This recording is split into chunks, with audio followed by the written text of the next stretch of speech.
यहाँ पर ये दो कैपेसिटर लगे हैं 352 और इसमें लिखा है 402।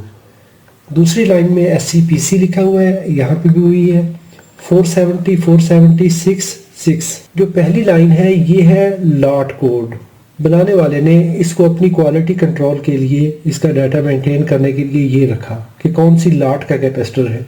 SEPC, अगर आप इसकी डाटा शीट देखना चाहते हैं तो इस SEPC सीरीज की डाटा शीट आप सर्च करेंगे, आप सीधा गूगल पे लिखेंगे SEPC series capacitor data sheet 470। ये माइक्रोफैरड में इसकी कैपेसिटर वैल्यू है 470 माइक्रोफैरड।